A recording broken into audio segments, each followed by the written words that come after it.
എന്താ juice? Watermelon juice എന്റെ favourite ആണ്. കേശുളിന്റെ ഫേവറേറ്റ് എന്ന് പറഞ്ഞു, അതാ ജ്യൂസ്. ഇനി അങ്ങോട്ട് അവരോട് കഴിക്കുക. അളിയെ നിർബന്ധിക്കുമ്പോ പിന്നെ എങ്ങനെ പറ്റത്തില്ലെന്ന് പറയുന്നത്?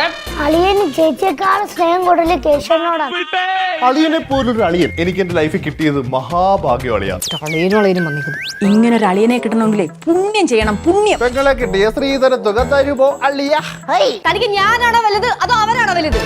സിത്തുവളിയ മീൻകറി ഉണ്ടാക്കിയതിന് ശേഷം അടുത്തൊരു എപ്പിസോഡിൽ തണ്ണിമത്തൻ ജ്യൂസ് അടിക്കാൻ പോവാണ്. അപ്പോഴും ലച്ചു അടുത്ത് വന്നിരിക്കുകയാണ്. ലച്ചുവിന് വേണ്ടിയിട്ടാണെന്ന് വിചാരിച്ച് ലച്ചു വന്നിരിക്കാൻ നേരത്ത് അവിടെ കേശവളിയന് വേണ്ടിയിട്ടാണ് പുള്ളിക്കാരൻ ഉണ്ടാക്കുന്നത്. എന്തായാലും ഭയങ്കര രസകരമായിട്ടുള്ള ഒരു പ്രൊമോയാണ് വന്നിരിക്കുന്നത്. ഒരു അടി തന്നെയാണ്, പക്ഷെ അത് ഭയങ്കര രസകരമായിട്ട് അളിയന്മാർ തമ്മിലുള്ള സ്നേഹത്തിൽ നമ്മുടെ ലച്ചുവിന് പൊസസീവ്നെസ് വരെയും അത് കാരണം ഉണ്ടാകുന്ന ഒരു അടിയാണ്. അപ്പോൾ അതുകൊണ്ട് ഭയങ്കര രസകരമായിട്ട് തന്നെ പ്രൊമോ കണ്ടപ്പോൾ തോന്നി എപ്പിസോഡ് കിട്ടില്ല ആവുമോ എന്നുള്ള കാര്യത്തിൽ ഒരു സംശയമില്ല.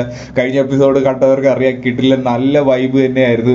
മീൻകറിയൊക്കെ ഉണ്ടാക്കിയിട്ട് നമ്മുടെ സിദ്ധുളി എല്ലാവർക്കും വിളമ്പി കൊടുത്തു. എല്ലാവരും ഞെട്ടി. അവിടെ ലച്ചൊരു ചെറിയൊരു പിണക്കം ഉണ്ടായിരുന്നു, അത് പിന്നെ സിദ്ധുളി അവസാനം മാറ്റി. ഭയങ്കര റൊമാൻറ്റിക് ആയിട്ടുള്ള സംഭവങ്ങളൊക്കെ വന്നു. അപ്പോൾ ഈ എപ്പിസോഡിൽ അത് തന്നെയായിരിക്കും നമുക്ക് കിട്ടാൻ പോകുന്നത്.